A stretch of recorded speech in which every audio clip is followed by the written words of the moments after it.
When you want to run hot, यानी जब market में मोमेंटम आपके फेवर में हो, तब आपको अपनी हीट यानी open profit and loss grow होने देना चाहिए, क्योंकि ऐसे समय पर आपको मिल सकता है potential for very large returns. लेकिन हर चीज़ के दो पहलू होते हैं। द कॉन ये है कि अगर आपका टाइमिंग गलत हुआ या रैली आगे नहीं बढ़ी तो आप अपना बहुत सारा ओपन प्रॉफिट वापस मार्केट को दे देंगे। अब बात करते हैं कि जब कूल ऑफ करना चाहिए, यानी जब रैली काफ़ी समय से चल रही हो, कई महीने से ऊपर जा रही हो, तो उस वक्त प्रॉफिट बुक करना या स्मॉल इनिशियल साइज में एंट्री लेना बेहतर होता है। प्रोज, इससे आप पोटेंशियल ड्रॉडाउन को रिड्यूस कर सकते हैं अगर रैली अचानक रुक जाए या गिरावट शुरू हो जाए। कॉन्स, अगर मार्केट कंटिन्यू करता रहा तो आप कुछ पोटेंशियल गेन्स मिस कर देंगे। अब सवाल ये कि हीट या ओपन पीएनएल को रिड्यूस कैसे करें। पोजीशंस को काटें यानी trim positions, trailing stop losses को ऊपर ले जाएं और नए ट्रेड्स लेना बंद करें। जब मेरे ट्रेड्स मेरे फेवर में काम करते हैं तब मैं अपना रिस्क बढ़ाता हूं, फ्रॉम 0.75% अप टू 2.5% पर trade of total equity risk to account. और ये बड़ा साइज मैं सिर्फ A+ सेटअप पे लेता हूं, जब सारे स्टार्स अलाइन हों और मेरे पोर्टफोलियो में ट्रैक्शन हो। ऐसे सेटअप्स बार बार नहीं आते, ये रेयर होते हैं। और सबसे ज़रूरी बात, आपको भरोसा रखना होगा कि सूनर और लेटर आप फिर से अच्छे ट्रेड्स पकड़ेंगे और मार्केट आपके फेवर में होगा। बस आपको कुछ विनिंग ट्रेड से कनेक्ट होना है। एक बार आप महीने के लिए प्रॉफिट में आ गए, तब आप अग्रेशन रैम्प अप कर सकते हैं, यानी ज़्यादा बोल्ड ट्रेड्स ले सकते हैं। लेकिन ध्यान रहे, don't ramp up aggression when you are losing. जब ड्रॉडाउन चल रहा हो तब अग्रेशन बढ़ाना खतरनाक है। ट्रेडिंग का बहुत बड़ा हिस्सा यही है, सर्वाइव करना, जब तक मार्केट आपको एक इजी मनी एनवायरनमेंट ना दे दे, जहां 50 या 60 स्टॉक्स साल में 100 से 200% ऊपर जाते हैं और आपको बस उनमें से कुछ पकड़ने होते हैं डिसेंट साइज में। ऐसे ही साल में आप फैंटास्टिक रिटर्न बना सकते हैं। मैंने पर्सनली कभी किसी बड़े मंथली ड्रॉडाउन से वापसी नहीं की है, बल्कि जब ड्रॉडाउन हुआ मैंने उसे और वर्स बना दिया था और कई बार लगातार लूजिंग मंथ्स देखे हैं। हाइंडसाइट में जब मैं अपने पास्ट रिजल्ट्स देखता हूं तो मुझे समझ आया कि अगर मैं लूजिंग मंथ्स को जल्दी काट देता, रिस्क को स्लैश करता, तो मेरे रिजल्ट्स और कंसिस्टेंट होते। Welcome back everybody. It's my pleasure to introduce the next presenter of the trading conference, Mr. Christian Flanders. Chris एक स्विंग ट्रेडर हैं और पिछले साल के यूएस ट्रेडिंग चैंपियनशिप में एक टॉप परफॉर्मर रहे जिनका रिटर्न था 400% से ज़्यादा। वो इस साल फिर से कंपटीशन में हैं और इस बार मनी मैनेजर डिवीजन में भी बहुत अच्छा परफॉर्म कर रहे हैं। आज वो बात करेंगे एक ऐसे टॉपिक पर जो हर ट्रेडर के लिए समझना ज़रूरी है, progressive exposure, the key to consistency and longevity in trading. Host ने कहा, Chris, thank you so much for taking the time and being part of the conference. Chris ने कहा, thanks Richard, it's an honour to be here. मैंने इस conference को उसके पहले साल से ही फॉलो किया है और आज इसका हिस्सा बनना मेरे लिए सरियल मोमेंट है। Your why, motivation and the power of compounding. So progressive exposure, this is the key to consistency और लॉन्जेविटी इन ट्रेडिंग। सबसे पहले सवाल ये आता है, आप ट्रेडिंग में क्या अचीव करना चाहते हैं और क्यों करना चाहते हैं? What is your goal and why do you want it? ये सवाल बहुत गहरा है क्योंकि ट्रेडिंग आसान नहीं है। इस रास्ते पर आपको बहुत सी एडवर्सिटी, बहुत सारी मुश्किलें झेलनी पड़ेंगी और जब हालात टफ हो जाएं, तब आपको आगे बढ़ने के लिए एक पावरफुल वाई चाहिए, ऐसा रीज़न जो आपको हारने ना दे। मेरे लिए वो वाई था अपने परिवार के लिए प्रोवाइड करना। 3 साल लगातार ड्रॉडाउन रहे, यानी नुकसान पे नुकसान, लेकिन मेरी मोटिवेशन थी मेरी फैमिली। और मेरी पत्नी ने इतना भरोसा किया कि उसने अपनी जॉब छोड़ दी ताकि मुझे एक मौका मिल सके अपने सपने पूरे करने का। वो ट्रस्ट ही मेरी ताकत थी जिसने मुझे टफ समय में भी टिकाए रखा। अब अपने आप से पूछिए, आप किस रिटर्न के लिए एम कर रहे हैं? कितना ड्रॉडाउन सह सकते हैं और क्या सैक्रिफाइस करने को तैयार हैं अपने गोल के लिए? ये सारे सवाल बहुत महत्वपूर्ण हैं अगर आप सच में ट्रेडिंग को प्रोफेशन बनाना चाहते हैं। अब बात करते हैं एक ऐसी चीज़ की जो पूरी दुनिया में सबसे पावरफुल है, कंपाउंडिंग। एल्बर्ट आइंस्टाइन ने शायद ये कोट नहीं कही थी, लेकिन ये कॉन्सेप्ट इतना शक्तिशाली है कि आपको एक बिग ब्रेन चाहिए इसे समझने के लिए। Compound interest is one of the most powerful forces in finance. अगर आप इसे समझ जाएं तो आप इसके पावर को हार्नेस कर सकते हैं। अब सवाल है, व्हाट्स द रश? क्यों इतने सारे बिगनर ट्रेडर्स जल्दी अमीर बनना चाहते हैं? मैं खुद भी ऐसा ही था, जल्दी पैसा कमाने की जल्दी में। आप ग्रेट ट्रेडर्स को देखते हैं, उनके रिटर्न्स देखते हैं 100%, 200%, 400%, और सोचते हैं I want that right now. लेकिन सच्चाई यह है कि धैर्य ही असली ताकत है। अगर आप लंबे समय तक एक कंसिस्टेंट CAGR कैगर मेंटेन कर सकते हैं तो नंबर्स अनबिलीवेबल हो जाते हैं। क्रिस ने आगे बोला, मॉर्गन हाउसल ने भी कहा था, trying to make too much money too fast with leverage is dangerous. देखिए, अगर आप 20% या 25% एनुअल रिटर्न से स्टेडिली ग्रो करते हैं तो 10, 20 या 30 साल बाद आपके रिटर्न्स माइंड ब्लोइंग होंगे। वॉरेन बफेट ने एक बार कहा था, no one wants to get rich slow, everyone wants to get rich fast. लेकिन असली ताकत स्लो कंपाउंडिंग में है। मार्केट विजर्ड्स जैसे मार्क मिनर्विनी ने 5 साल तक 150% कंपाउंड किया, और डेविड रायन या कुली मैगी ने 10 साल तक 100% एनुअल ग्रोथ दी। जरा सोचिए, ऐसे नंबर्स कितने बड़े हो जाते हैं। अब एक और बात, a big losing year can destroy your CAGR।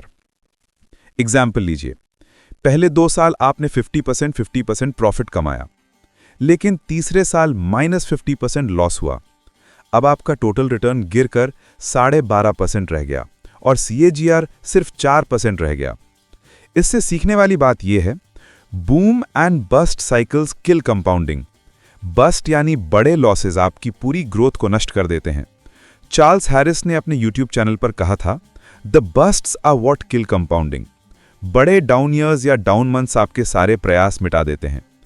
Chris ने एग्जाम्पल दिया, US इन्वेस्टिंग चैंपियनशिप में एक ट्रेडर था जिसका ईयर टू डेट रिटर्न शानदार था, लेकिन उसके पाथ में बहुत बड़े ड्रॉडाउन्स थे।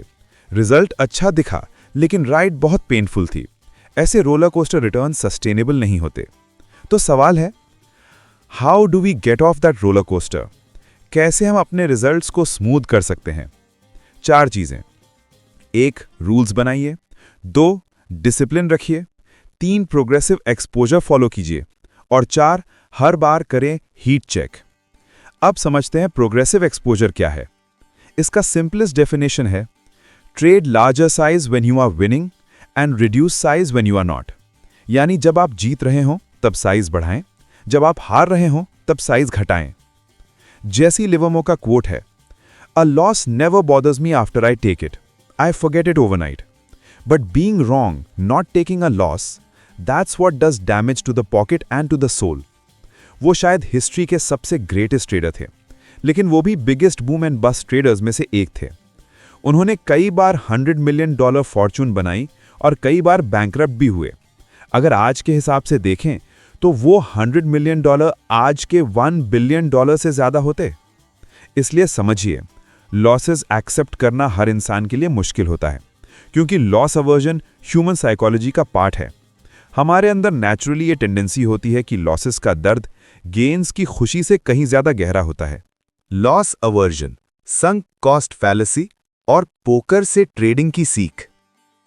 अब बात करते हैं एक बहुत कॉमन मानवीय कमजोरी की, लॉस अवर्जन और संक कॉस्ट फैलेसी। हर इंसान इस गलती का शिकार होता है। जब हमें लॉस होता है, हम उसे एक्सेप्ट नहीं कर पाते। हम सोचते रहते हैं शायद स्टॉक वापस ऊपर चला जाएगा, और यही सोच हमें और गहरे ड्रॉडाउन में ले जाती है। लॉस अवर्जन का मतलब है, हमारे लिए लॉस का दर्द इतना ज्यादा होता है कि गेन की खुशी उसके आगे कुछ नहीं लगती। We feel more pain from losing $100 than joy from gaining $100। और फिर आता है संक कॉस्ट फैलेसी। जब आपने किसी चीज में टाइम, मनी या इमोशन इन्वेस्ट कर दिया हो तो आप उसे छोड़ नहीं पाते, भले ही वो गलत साबित हो रही हो। हम सोचते हैं इतना इन्वेस्ट कर दिया, अब छोड़ नहीं सकता, लेकिन यही सोच हमें और नुकसान देती है। मॉडल क्रिस एक एनालॉजी देता है पोकर गेम से। पोकर खेलने वालों को पता होगा, कभी कभी टेबल पर एक प्लेयर होता है जिसे रॉक या निट कहा जाता है। वो केवल तभी बेट करता है जब उसके पास स्ट्रॉन्गेस्ट हैंड हो। अब सब जानते हैं कि उसके पास बेस्ट कार्ड्स हैं। टेबल पर बाकी सारे प्लेयर्स भी जानते हैं, यहां तक कि जो उसके सामने बैठा है वो भी जानता है कि ये आदमी ब्लफ नहीं कर रहा। फिर भी वो कॉल कर देता है, क्योंकि उसके दिमाग में आता है क्या पता इस बार ब्लफ कर रहा हो, और नतीजा वो हार जाता है। ये है संक कॉस्ट फैलेसी, क्योंकि उसने पहले ही इतना पैसा पॉट में डाल दिया होता है, वो फोल्ड नहीं कर पाता, भले ही सामने वाले के पास बेस्ट हैंड हो। मॉडल क्रिस समझाता है, a sign of a professional poker player is the ability to fold even a strong hand, जब उसे अंदाजा हो जाए कि ऑड्स उसके फेवर में नहीं है। स्ट्रॉन्ग प्रोफेशनल्स जानते हैं कब पीछे हटना है, लेकिन एमेचर्स अपने इमोशंस में फंस के सब खो देते हैं। मॉडल होस्ट क्रिस, आप खुद प्रोफेशनल पोकर प्लेयर रहे हैं, क्या आप थोड़ा बताना चाहेंगे कि पोकर से ट्रेडिंग तक का ट्रांजिशन कैसे हुआ? मॉडल क्रिस, यस बिल्कुल, मैंने करीब 10 साल तक प्रोफेशनली पोकर खेला, मोस्टली ऑनलाइन पोकर, लगभग 99% टाइम कंप्यूटर स्क्रीन के सामने। ऑनलाइन पोकर बहुत मैथमेटिकल होता है, लेकिन जब कभी लाइव टूर्नामेंट्स खेले, वहां ह्यूमन बिहेवियर देखना फैसिनेटिंग था। आप देखते हैं कोई प्लेयर एक हैंड हारते ही गुस्से में लाल पड़ जाता है और फिर बिना देखे हर हैंड खेलना शुरू कर देता है। इसको कहते हैं प्लेइंग ब्लाइंड। वो अपने कार्ड्स तक नहीं देखता, बस हर बार बेट करता जाता है।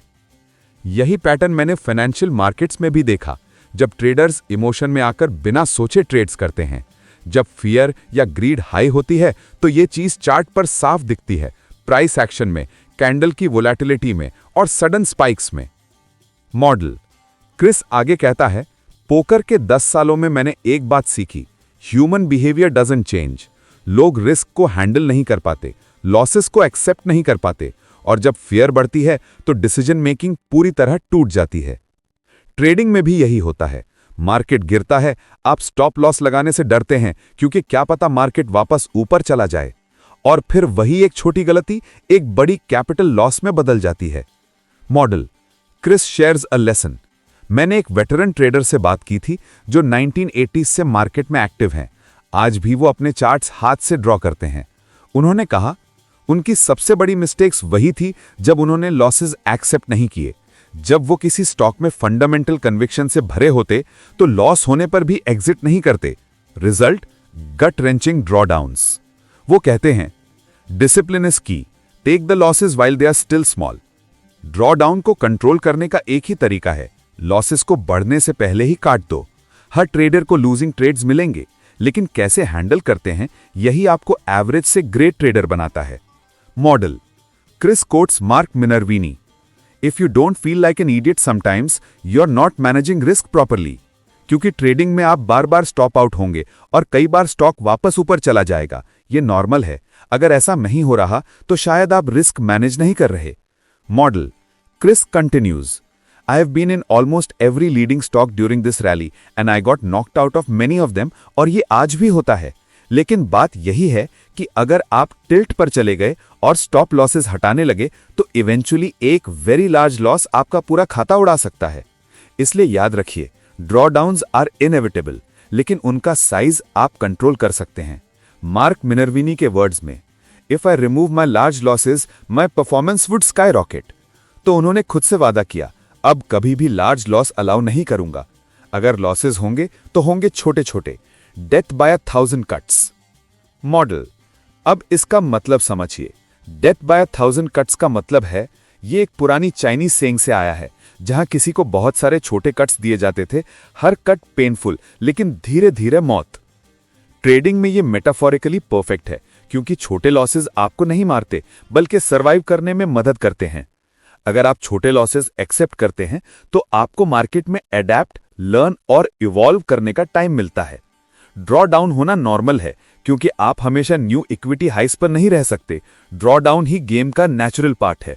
Model Chris adds this, I have met many traders who got wiped out by one large loss, years of gains vanished in one trade. और मैंने भी ये एक्सपीरियंस किया है। एक बड़े लॉस के बाद मैंने कहा, नेवर अगेन, अब ऐसा लॉस कभी नहीं होने दूंगा। इसका एक ही तरीका है, लॉस को बड़ा होने से पहले ही काट दो। तो इसलिए याद रखिए, ड्रॉडाउन्स आर इनएविटेबल, लेकिन उनका साइज आप कंट्रोल कर सकते हैं। Model Chris concludes this segment, trading एक पर्सनल जर्नी है। जो स्ट्रैटेजी मेरे लिए काम करे वो आपके लिए जरूरी नहीं। हर ट्रेडर को अपनी स्ट्रेंथ्स और वीकनेसेस खुद आइडेंटिफाई करनी पड़ती हैं। पार्ट 4, प्रोग्रेसिव एक्सपोजर को प्रैक्टिकली कैसे अप्लाई करें। अब बात करते हैं कि क्रिस फ्लैंडर्स ने प्रोग्रेसिव एक्सपोजर को प्रैक्टिकली कैसे यूज किया, यानी रिस्क मैनेजमेंट, पोजीशन साइजिंग और monthly drawdown control. Chris, trading में सबसे पहले आपको अपनी स्ट्रेंथ्स और वीकनेसेस जाननी होती हैं, क्योंकि रिस्क एक डबल एज स्वॉर्ड है। मेरी स्ट्रेंथ यह है कि मैं जब ट्रेड काम कर रहा हो तो रिस्क अग्रेसिवली पिरामिड कर सकता हूं, यानी प्रॉफिट्स के साथ पोजीशन साइज बढ़ाता जाता हूं। लेकिन मेरी वीकनेस भी यही है, मैं कभी कभी ओवर ट्रेड कर देता हूं और बहुत जल्दी ज़्यादा रिस्क ले लेता हूं। अगर टाइमिंग थोड़ी भी गलत हो गई तो ड्रॉडाउन तेज हो सकता है। तो मैं अपने आप को प्रोटेक्ट कैसे करता हूं? By having rules and progressive exposure. Default position size. मेरा डिफॉल्ट पोजीशन साइज है 0.25% टू 0.5%। रिस्क पर ट्रेड। पहले मैं इससे कहीं ज़्यादा ट्रेड करता था, जिससे ड्रॉडाउन्स बहुत बड़े हो जाते थे। अब मैं छोटे साइज से स्टार्ट करता हूं और फिर जब ट्रेड्स मेरे फेवर में जाने लगते हैं तो रिस्क इंक्रीज करता हूं, अप टू 2.5% रिस्क पर trade of total equity risk to account. ये हाई साइज में सिर्फ तभी यूज करता हूं जब सारे स्टार्स अलाइन हो, यानी A+ सेटअप, पोर्टफोलियो में ट्रैक्शन और मार्केट भी सपोर्टिव हो। Monthly loss cap. मैं अपना मैक्सिमम लॉस 5% पर लिमिट करता हूं। अगर किसी महीने लॉस हो जाए तो अगले मंथ के लिए रिस्क और भी कम कर देता हूं। कभी भी कैस्केडिंग लॉसेस मत होने दो, जहां हर मंथ लॉस बढ़ता चला जाए। वो ट्रेडर के लिए डेथ स्पाइरल है। Host Richard. क्रिस, हमारी पिछली पॉडकास्ट में आपने कहा था कि अब आप मंथली ड्रॉडाउन को छोटा रखने पर फोकस कर रहे हैं। अब तक ये कैसे चल रहा है? क्रिस, ऑनेस्टली बहुत अच्छा। इस साल मैंने कभी भी 5% से ज़्यादा मंथली लॉस अलाउ नहीं किया। ड्रॉडाउन्स अब काफ़ी कंट्रोल्ड है।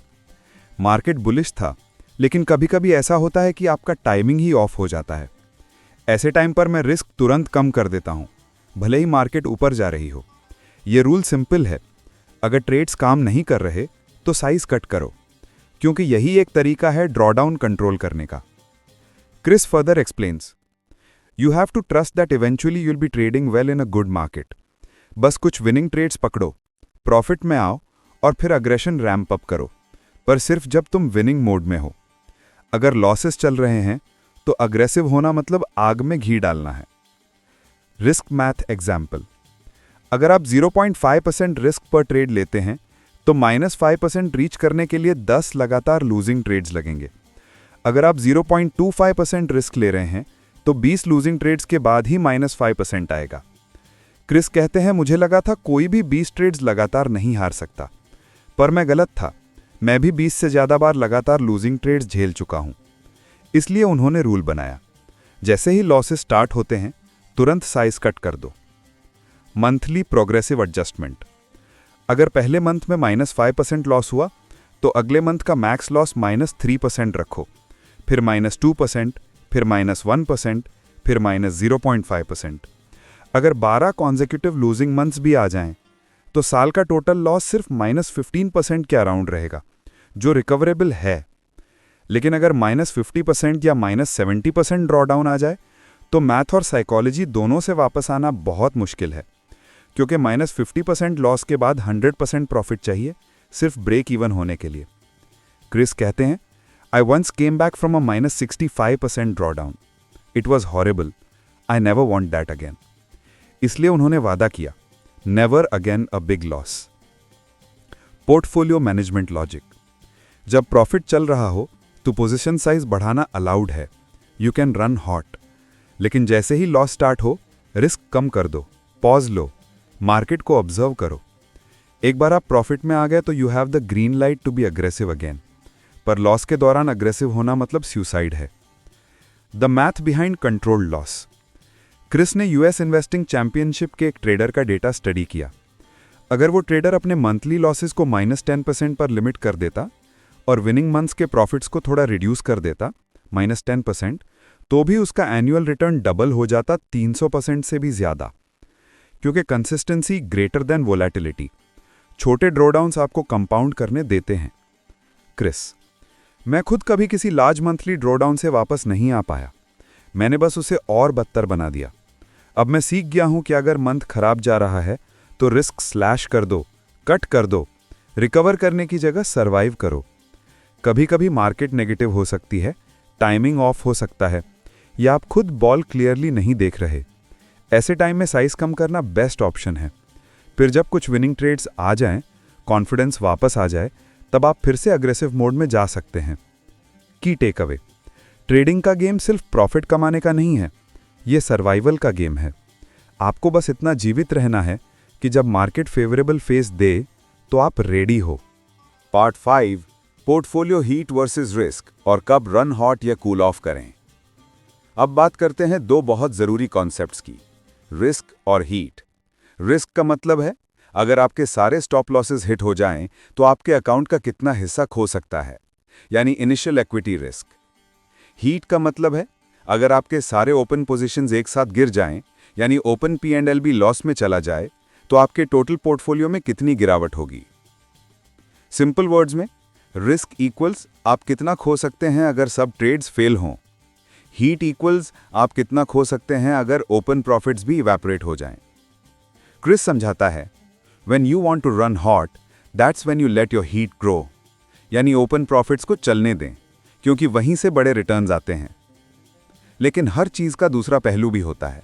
अगर आपका टाइमिंग गलत हुआ या रैली रुक गई, तो आप अपना बहुत सारा ओपन प्रॉफिट वापस दे देंगे।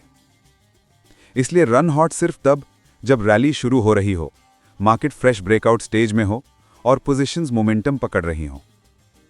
When to cool off, जब रैली कई महीने से चल रही हो, मार्केट काफ़ी ऊपर जा चुका हो, तो आपको कूल ऑफ करना चाहिए, यानी प्रॉफिट बुक करना, साइज घटाना या सिर्फ छोटे इनिशियल ट्रेड्स लेना। प्रोज, इससे आप पोटेंशियल ड्रॉडाउन को रिड्यूस कर सकते हैं अगर रैली अचानक रुक जाए या गिरावट शुरू हो जाए। कॉन्स, अगर रैली कंटिन्यू करती रही तो आप कुछ गेन्स मिस कर सकते हैं, but that's okay, capital safe रहना ज़्यादा इंपॉर्टेंट है। क्रिस बताता है, हीट को रिड्यूस करने के 3 तरीके हैं। 1, पोजीशंस को काटना, 2, ट्रेलिंग स्टॉप लॉसेस को ऊपर लाना, और 3, नए ट्रेड्स लेना बंद करना। ये सब चीज़ें एक साथ मिलकर आपकी सिचुएशनल अवेयरनेस बनाती हैं, यानी मार्केट को पढ़ने की कला है। ये सीखना एक्सपीरियंस से आता है।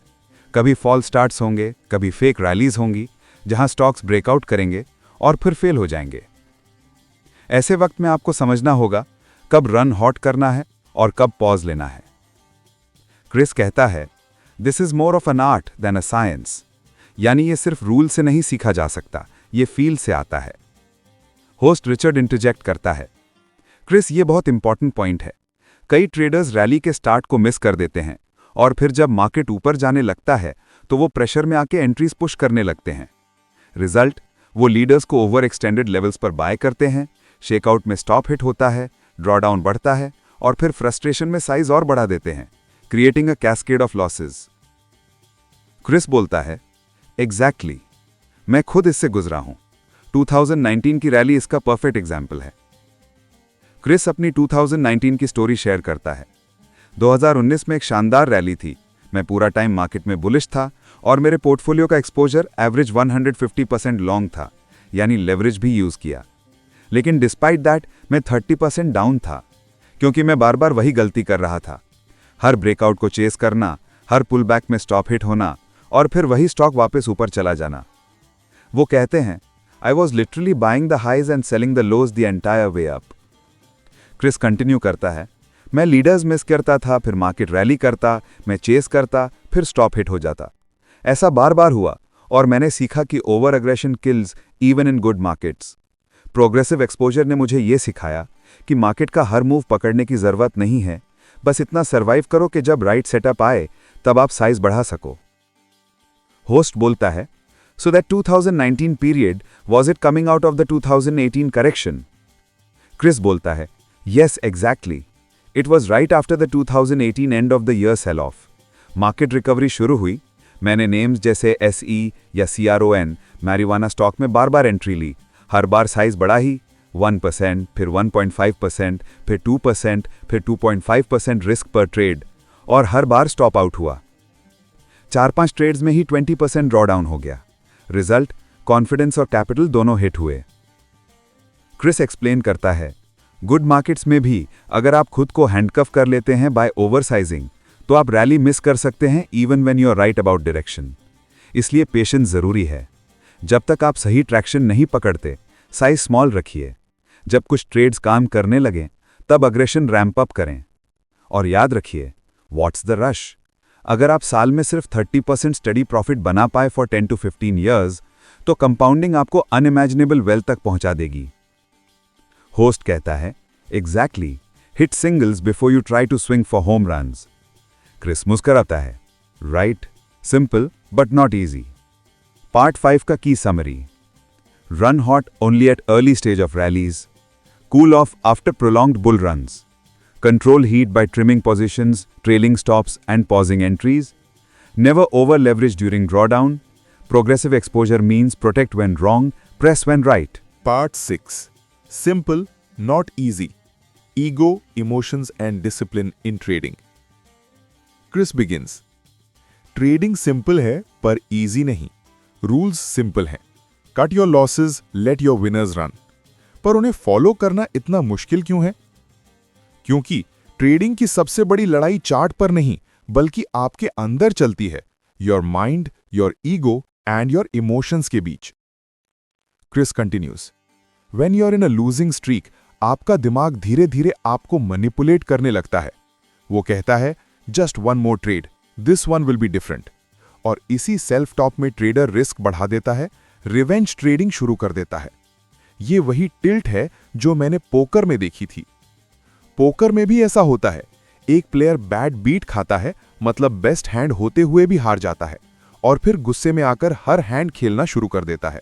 वो लॉजिक भूल जाता है, वो सिर्फ एक चीज सोच रहा होता है, मैंने अभी अभी हारा हूं, मुझे वापस जीतना है। और यही माइंडसेट ट्रेडिंग में भी ट्रेडर को तबाह कर देता है।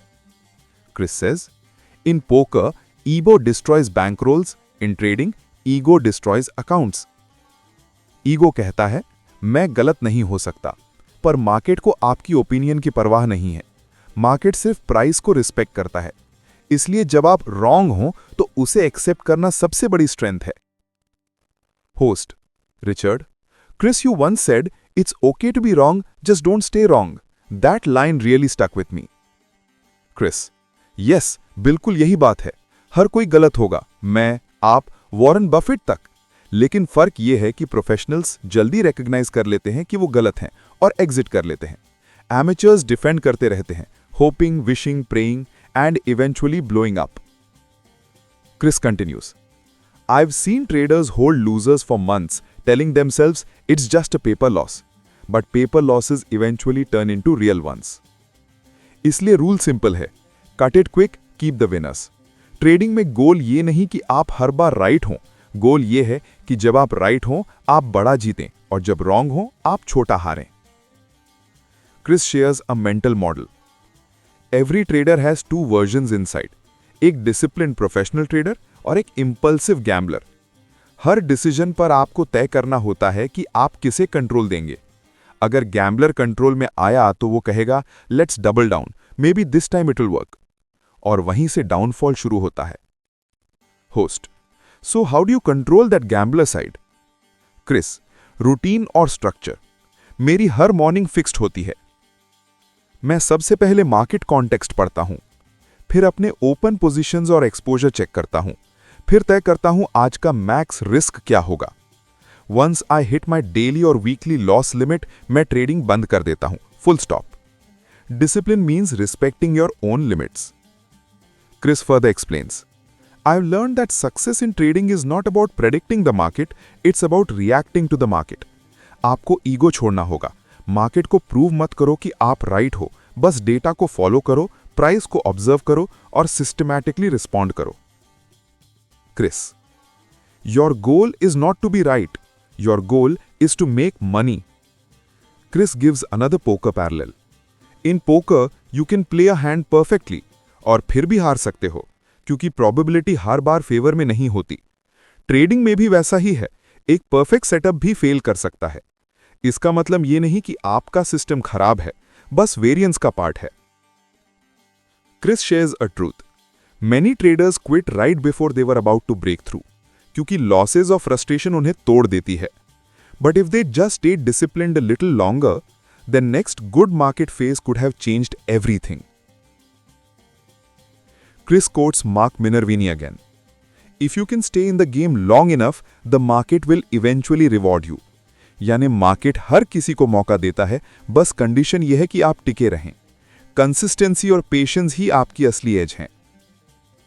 टेकअवेज। ट्रेडिंग सिंपल है पर इजी नहीं।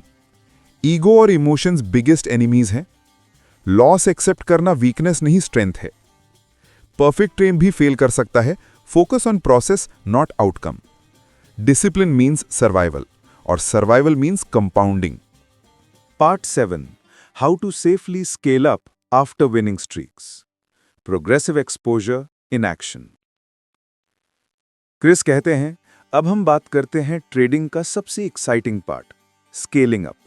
यानी जब आप जीत रहे हों तब कैसे एक्सपोजर बढ़ाना है सेफली, क्योंकि यहीं पर ज्यादातर ट्रेडर्स गलतियां करते हैं। जब ट्रेड्स उनके फेवर में चल रही होती हैं तो वो ओवर कॉन्फिडेंट हो जाते हैं और रिस्क को अनकंट्रोल्ड तरीके से बढ़ा देते हैं। रिजल्ट, एक छोटा सा रिवर्सल और पूरा प्रॉफिट उड़ गया। Chris explains, my whole concept of progressive exposure is built around one principle, press when you're right, protect when you're wrong. यानी जब मार्केट आपके फेवर में हो तो धीरे धीरे रिस्क बढ़ाओ और जब नहीं हो तो रिस्क घटाओ। Step 1, start small. हर महीने की शुरुआत में मैं अपने बेस रिस्क से शुरू करता हूं, आमतौर पर 0.25% रिस्क पर ट्रेड। क्यों? क्योंकि मुझे पहले यह देखना होता है कि मार्केट मेरे फेवर में है या नहीं। अगर पहले कुछ ट्रेड्स फेल हो जाते हैं तो मैं बिना बड़ा नुकसान खाए मार्केट से फीडबैक ले सकता हूं। क्रिस कहते हैं, think of it like testing the water temperature before jumping in. Step 2, ramp up gradually. अगर मेरे फर्स्ट फ्यू ट्रेड्स काम करने लगे तो मैं रिस्क को थोड़ा बढ़ा देता हूं, from 0.25% to 0.5%, फिर 0.75%, फिर 1% पर ट्रेड। लेकिन हर स्टेप कंडीशनल होता है। अगर मेरा इक्विटी कर्व अपवर्ड स्लोपिंग है, यानी अकाउंट स्टेडीली बढ़ रहा है, तभी मैं अगला स्टेप लेता हूं। Chris explains, your equity curve is your real-time feedback from the market.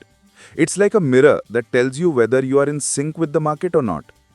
अगर कर्व स्मूथ और अपवर्ड जा रहा है तो साइज इंक्रीज करो, अगर कर्व फ्लैट या डाउन जा रहा है तो साइज रिड्यूस करो, ब्रेक लो। Step 3, the green light zone. जब आप प्रॉफिट में हो, मान लीजिए 5%, 10% या 15% अप फॉर द मंथ, अब आप ग्रीन लाइट जोन में हैं।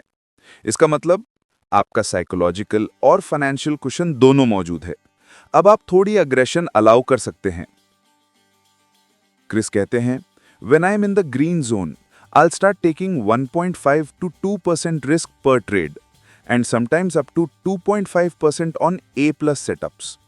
लेकिन याद रखिए, यह अग्रेशन सिर्फ तब तक वैलिड है जब तक इक्विटी कर्व ऊपर है। जैसे ही कर्व फ्लैटन होती है या थोड़ा डिप आता है, immediately scale down. Step 4, cooling of. अगर आप लगातार 3-4 लूजिंग ट्रेड्स खाते हैं या इक्विटी कर्व 3% से 5% नीचे चली जाती है तो आप येलो जोन में हैं। अब आपको साइज हाफ कर देना है, 0.5% या 0.25% पर ट्रेड पर लौट जाइए। और अगर लॉसेस जारी रहें तो ट्रेडिंग बंद कर दीजिए जब तक क्लैरिटी वापस ना आए। क्रिस कहते हैं, never go from the green zone to the red zone directly, always scale down before you crash. Host Richard कहते हैं, Chris, this reminds me of professional pilots. They never go from full throttle to stall, they gradually reduce power when turbulence hits. Chris कहते हैं, exactly, that's the perfect analogy. A good trader is like a pilot. He adjusts exposure based on market turbulence. Market smooth है तो throttled up. Market rough है, throttled down. Step 5. How to interpret drawdowns. Chris कहते हैं, drawdowns are normal. They're simply feedback, not failure. अगर drawdown shallow है, से 2 to 3% है, तो शायद सिर्फ short term noise है। लेकिन अगर drawdown deep हो जाए, से 6 to 10% है, तो इसका मतलब कुछ बिगर इशू है। या तो मार्केट कंडीशन बदली है या आपकी स्ट्रैटेजी आउट ऑफ सिंक है। ऐसे वक्त पर पॉज लेना ही बेस्ट ट्रेड होता है। क्रिस कहते हैं, sometimes the best trade you can make is no trade at all. Revisit progressive exposure in a nutshell. 1. Start small until you get traction. 2. Gradually scale up as your equity curve rises. 3. When drawdowns start, scale back immediately. 4. Use your equity curve as your feedback system. 5. Protect your capital first, profits come second. Chris एक quote share करते हैं, The traders who last are not the smartest, they are the ones who manage themselves best. आपको market नहीं हराता, आप खुद को हराते हैं. Over confidence, revenge trading, ego, यही असली एनिमी है. क्रिस ये पार्ट कंक्लूड करते हैं, consistency is not about avoiding drawdowns, it's about controlling them. If you can keep your drawdowns small, your compounding will take care of the rest. Key takeaways from part 7. Increase exposure only after consistent wins. Let equity curve guide your decisions. Green zone to press, yellow zone to pause. Scaling up should feel earned, not forced. Discipline excitement से बड़ा होता है.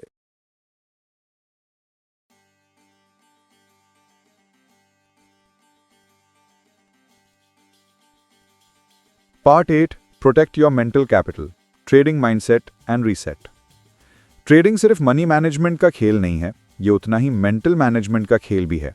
आपका account balance recover हो सकता है, लेकिन आपका मेंटल कैपिटल अगर बर्न हो जाए तो कमबैक मुश्किल हो जाता है. When you lose mental capital, you start trading scared, hesitant, emotional. आप हर ट्रेड में डाउट करने लगते हैं, हर कैंडल में नॉइज देखने लगते हैं और हर पुलबैक को डिजास्टर समझने लगते हैं. यही वो जगह है जहां ट्रेडर्स टेक्निकली नहीं, इमोशनली बैंकरप्ट हो जाते हैं. I have been there. मैंने ऐसे फेजेस देखे हैं जहां चार्ट सही कह रहा था, लेकिन मेरा माइंड रेडी नहीं था, मेरी फोकस टूटी हुई थी, कॉन्फिडेंस हिला हुआ था. ऐसे मोमेंट्स में बेस्ट डिसीजन होता है टेक अ ब्रेक. मार्केट कहीं नहीं जा रहा, वो हर दिन वही है, लेकिन आपका मेंटल रीसेट होना जरूरी है. Taking breaks equals building strength. Break लेना वीकनेस नहीं है, ये एक स्ट्रेंथ है. मैं कई बार ट्रेडिंग बंद कर देता हूं कुछ दिन या हफ्तों के लिए. उस दौरान मैं मार्केट से थोड़ा दूर हो जाता हूं, लेकिन कंप्लीटली डिस्कनेक्टेड नहीं. मैं चार्ट्स ऑब्जर्व करता हूं, नोट्स बनाता हूं, लेकिन ट्रेड नहीं करता.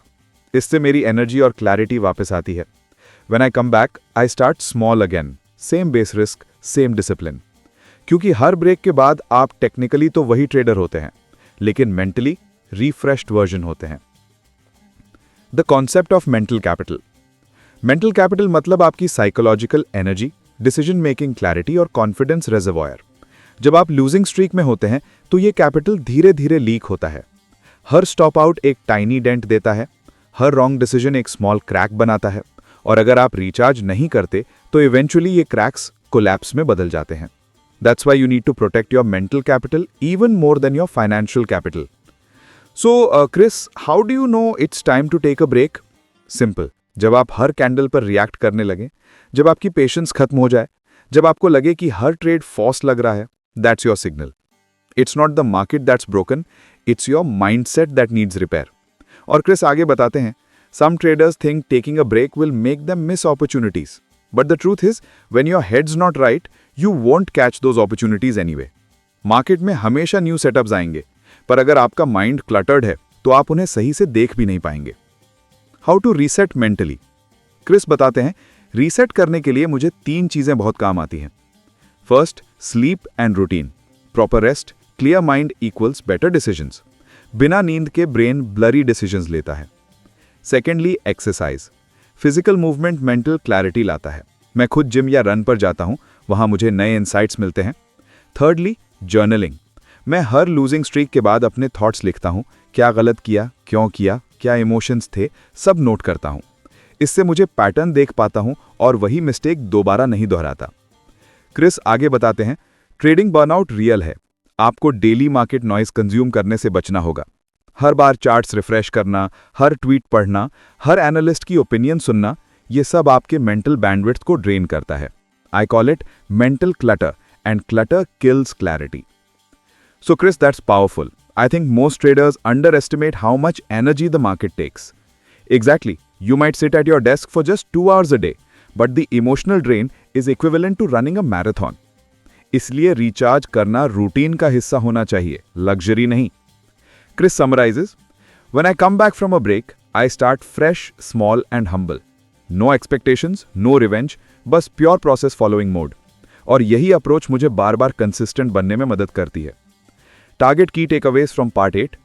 Mental capital equals your most valuable asset. Take breaks before burnout takes you. Sleep, exercise, and journaling equals psychological reset tools. Trading less can sometimes mean earning more. Recharge regularly equals perform sustainably. Part 9. Longevity over Brilliance. The real path to financial freedom. Trading में brilliance से ज़्यादा ज़रूरी है longevity, यानी कि टिके रहना, survive करना, बार बार वापस उठना। क्योंकि ट्रेडिंग का गोल एक साल में मिलियनेयर बनना नहीं है, बल्कि लाइफ भर मार्केट में टिके रहना है। I've seen incredibly smart traders blow up, and I've seen average traders make millions. The difference was discipline and longevity. कुछ लोग एक साल में 400% कमा लेते हैं, फिर अगले साल -70% गिर जाते हैं। वो शॉर्ट टर्म हीरोज बनते हैं, पर लॉन्ग टर्म सर्वाइवर्स नहीं। और ट्रेडिंग का असली हीरो वही है जो हर साल हर फेज में स्टेडी प्रॉफिट निकाल सके without blowing up. If you can keep your drawdown small, you will be amazed how big your future can become. Imagine कीजिए, आप साल का सिर्फ 25% रिटर्न बना रहे हैं, लेकिन हर साल लगातार 10-15 साल तक, तो कंपाउंडिंग के थ्रू आपका कैपिटल 20-30 गुना तक बढ़ सकता है। Slow and steady truly wins the race. Most traders fail because they try to get rich fast, but the real secret is to get rich forever. अगर आप 5 साल तक कंपाउंड कर पाए, तो कैपिटल आपको कंपाउंड करना सिखा देता है। Chris, that's so powerful. So many traders chase the dream of quick success, but you're talking about building a career out of it. Yes, exactly. Trading is not a get-rich-quick scheme. It's a get-rich-slowly but surely system. And that's the beauty of it. Once you internalize this mindset, pressure disappear हो जाता है। अब आपको हर month 50% कमाने की ज़रूरत नहीं लगती। अब आपका फोकस कंसिस्टेंसी पर होता है, और वही आपको फ्रीडम देता है। फ्रीडम सिर्फ फाइनेंशियल नहीं, मेंटल भी, क्योंकि अब आप पैनिक नहीं करते, आप रिएक्ट नहीं करते, आप रिस्पॉन्ड करते हैं। Amateurs think about how much they can make. Professionals think about how much they can lose. Market में जितना कम आप लूज करते हैं, उतना ही ज्यादा आप अर्न कर सकते हैं, क्योंकि कैपिटल बचाना ही वेल्थ बनाना है। I am still learning, still improving, and still focusing on the same two goals: consistency and longevity. I don't want to be the hottest trader for 1 year. I want to be here for the next 30. Progressive exposure is just not a strategy, it's a philosophy of balance. Balance between greed and patience, between aggression and protection, between confidence and humility. When you learn to balance these forces, you master yourself. And once you master yourself, you master the market. Chris, this was incredible. Your insights on risk, psychology, and progressive exposure are going to help a lot of traders stay in the game for the long run. Thanks, Richard. I just hope traders remember this. You don't need to catch every move. You just need to catch a few good ones and protect the capital in between. Trade smart, stay patient, survive long enough, and compounding will take care of everything. हर कोई market में जीतना चाहता है, पर सच्चाई ये है, market में टिके रहना ही जीत है। जब दूसरे पैनिक में बेच रहे हों, तब स्मार्ट ट्रेडर कामली अपने रूल्स फॉलो करता है। प्रोग्रेसिव एक्सपोजर सिखाता है, जब मार्केट तुम्हारे फेवर में चले, रिस्क बढ़ाओ, और जब ना चले, रिस्क घटाओ। छोटे छोटे लॉसेस एक्सेप्ट करो, क्योंकि वही तुम्हें नेक्स्ट बिग प्रॉफिट तक जिंदा रखते हैं। रिमेंबर, कंसिस्टेंसी ही असली पावर है। याद रखो, टिके रहना ही जीत है। सब्सक्राइब करो और सीखो स्मार्ट ट्रेडिंग हर दिन।